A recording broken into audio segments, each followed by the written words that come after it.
চুমুকে। সুপ্রিয় দর্শক, আজকে আমাদের মাঝে উপস্থিত রয়েছেন নৃত্যশিল্পী ও কোরিওগ্রাফার অনিক বোস।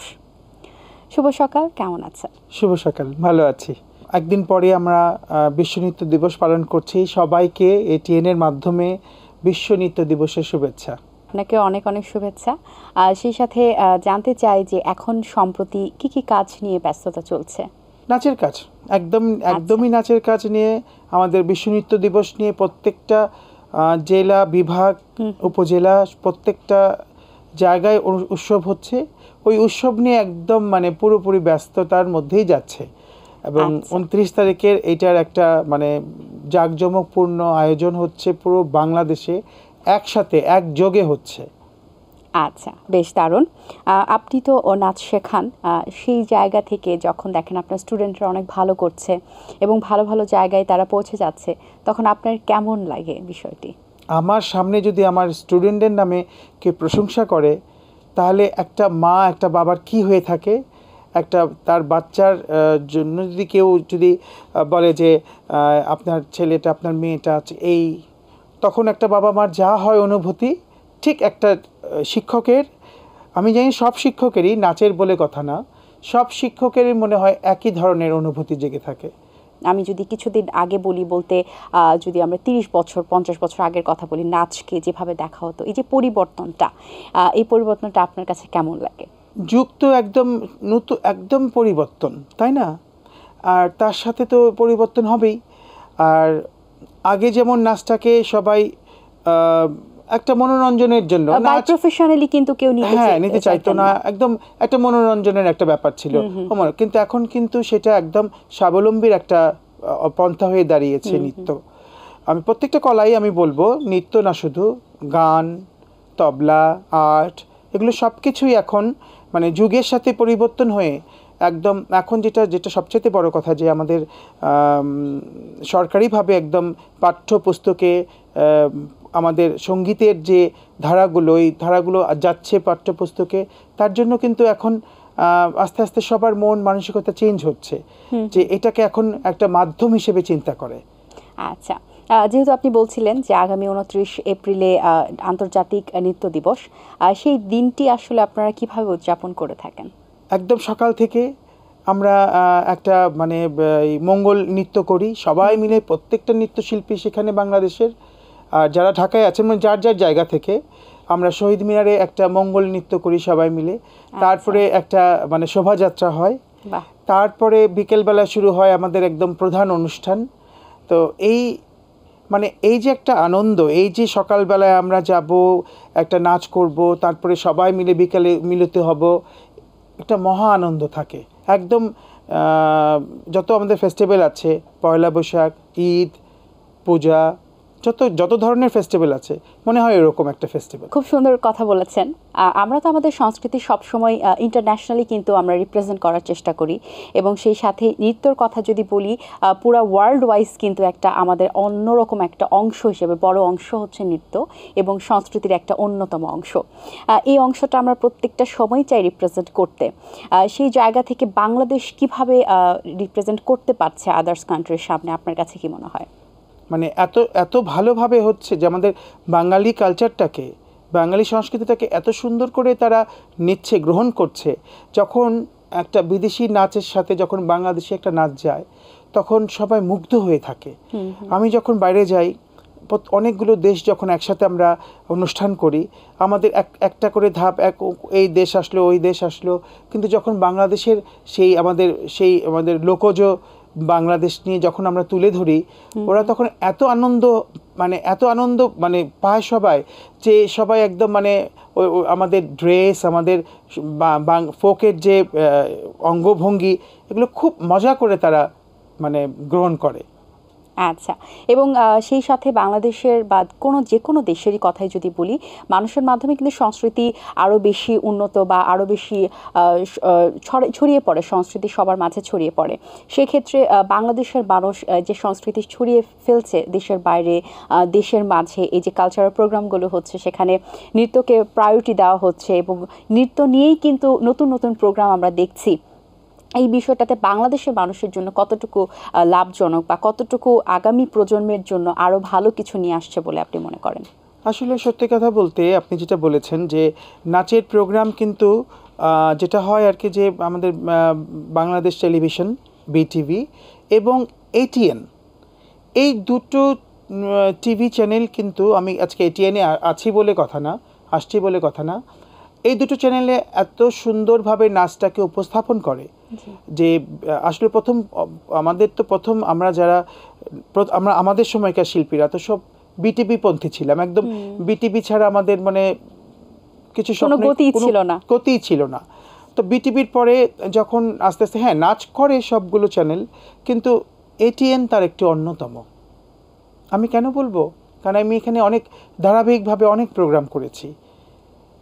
এটিএন যেটা সুযোগ দিচ্ছে যে বাচ্চাদের জন্য আলাদা প্রোগ্রাম করছে, বড়দের জন্য আলাদা প্রোগ্রাম করছে, তার চেয়ে বড় যারা একদম সিনিয়র হয়েছেন তাদের নিয়েও কাজ করছেন। এই যে একটা ধারাবাহিকতাটা তারা সৃষ্টি করে যাচ্ছেন, এটা একটা অন্যতম। আর বিভিন্ন চ্যানেলগুলোর কথা যদি আমি বলি, তারা নাচের প্রোগ্রামগুলো খুবই অল্প কিছু দিবসগুলোতে হয়তো নাচের প্রোগ্রাম করে থাকেন। তাছাড়া খুব একটা যে নাচের প্রোগ্রাম হয় আমাদের এই দিক থেকে কিন্তু আমাদের নৃত্যশিল্পীরা একটু পিছিয়েই আছে। যে সব চ্যানেলে যদি একযোগে সব রকমভাবে ধারাবাহিকভাবে যদি হতো, তাহলে আমাদের মনে হয় এই যে এত এত শিল্পী আছে তারা বোধহয় আরো বেশি ভালো করতেন। এখন তো আমাদের শিল্পীরা তো ভালো করছেই, তখন আরো বেশি উৎসাহ পেত। আর আরেকটা জিনিস দেখা যাচ্ছে যে যখন ভালো ভালো প্রোগ্রামগুলো হয়, নাচের জন্য বাজেট খুব কম থাকে। নাচের মানুষগুলো মনের মতো করে একটা আছে না যে মনের মাধুরী মিশিয়ে আমি কাজটা করব, তার জন্য আমাকে চিন্তা করতে হচ্ছে যে কতটুকু ওইটার বাজেট নিয়ে চিন্তা করতে হচ্ছে, তার ড্রেস, তার অর্নামেন্টস, তার প্রপস, তার সমস্ত কিছু, রিহার্সেল নিয়ে শুরু করে আর্টিস্ট পেমেন্ট সব কিছু নিয়ে। তখন দেখা যাচ্ছে যে সব কিছুই হচ্ছে যে তখন নাচের বাজেট কম, তখন একটা মানুষ কতটুকু তার মনের থেকে নাচ কতটুকু দিবে, কারণ তাকে তখন চিন্তা করতে হয় পেছনে যে আমাকে আমি যে এইটা করব তার পেছনে বাজেটের কথাটা যথাযথ পারিশ্রমিকের বিষয়টি চলে আসে। হ্যাঁ এটাই। তবে আমার যেটা কথা যে সরকার আরেকটু যদি এই শিল্প ক্ষেত্রে, সাংস্কৃতিক ক্ষেত্রে যদি আরো একটু উদার হয়, তাহলে আমার মনে হয় যে শিল্পীরা খেয়ে পড়ে ভালো থাকতে পারবে। যদি এখন স্কুলগুলোতে, কলেজগুলোতে বাধ্যতামূলক করেছেন নাচ, গান, আর্ট, এগুলো সব বাধ্যতামূলক করেছেন। আর আরেকটু যদি হতো না, তাহলে স্বাচ্ছন্দ্য বোধ নিয়ে সবাই চলতে পারতো। আচ্ছা, খুব সুন্দর কথা বলেছেন।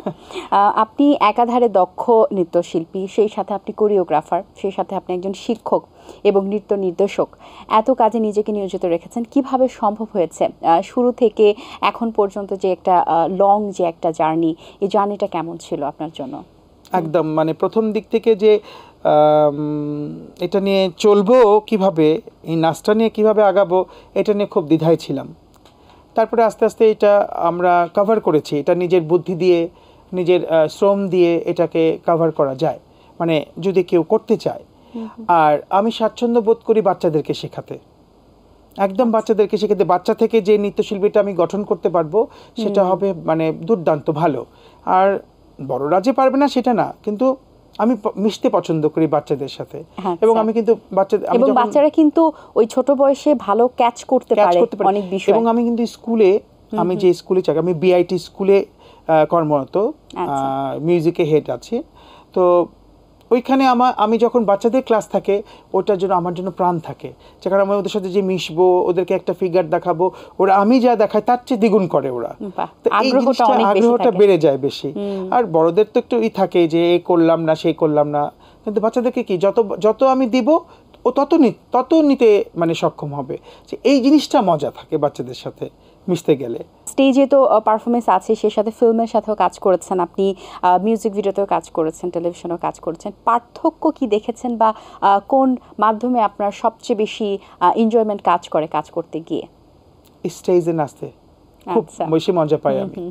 আমার ক্যামেরা থেকে, আমার টিভি থেকে, হ্যাঁ, আমার স্টেজ আমার প্রাণ।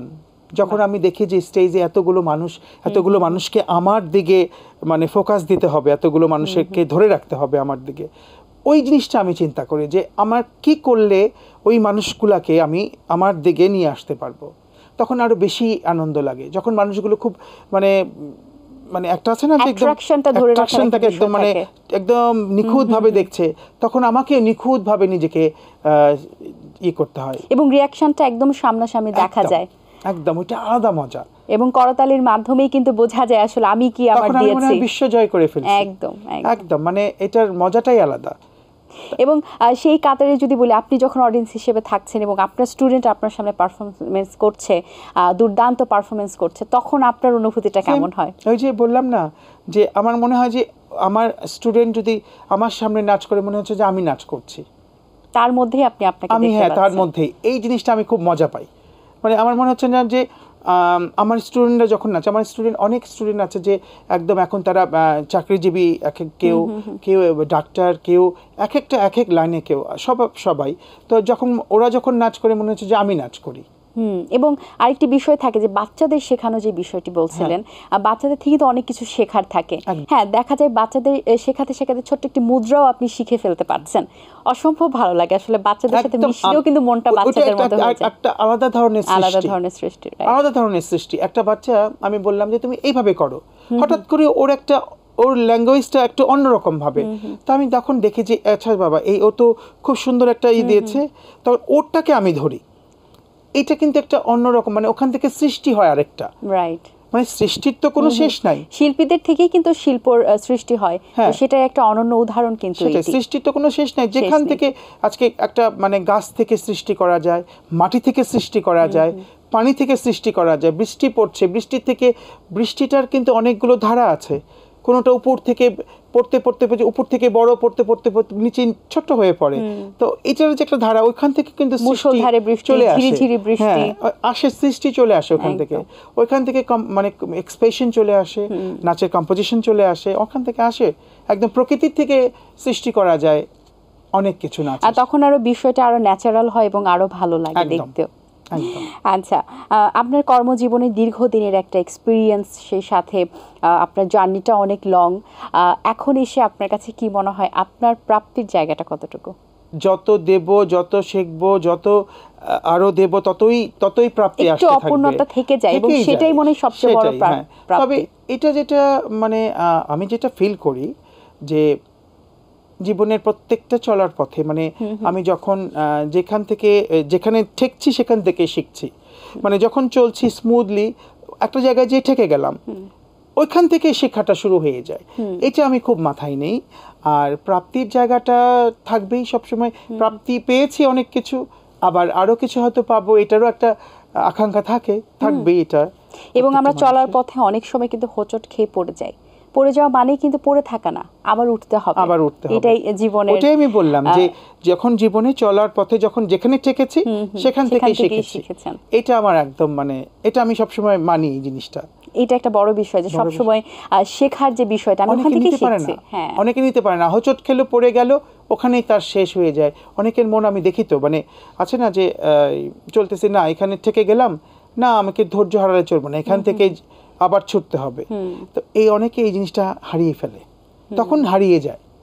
খুব সুন্দর, খুবই ভালো লেগেছে আপনার সাথে কথা বলে। বেশ ভালো একটা আড্ডা হলো, অনেক কিছু জানতে পারলাম, অনেক কিছু শিখতেও পারলাম। আই হোপ দর্শকদেরও ভালো লেগেছে। অসংখ্য ধন্যবাদ আপনাকে।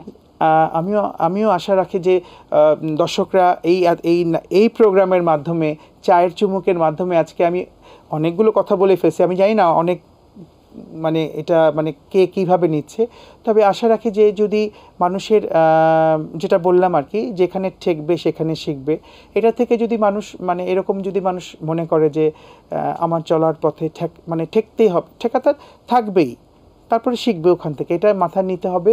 এবং আমি আবার বলবো যে এটিএনকে, চায়ের চুমুকের আড্ডাকে, যে এটার সাথে যারা জড়িত তাদের সবাইকে আমার তরফ থেকে মানে শুভেচ্ছা বিশ্ব নৃত্য দিবসের, এবং সারা বাংলাদেশকে যে আজকে মানে কালকে বিশ্ব নৃত্য দিবস, তো এই বিশ্ব নৃত্য দিবসে সবাইকে শুভেচ্ছা, অভিনন্দন, সবাইকে ভালো থাকবেন।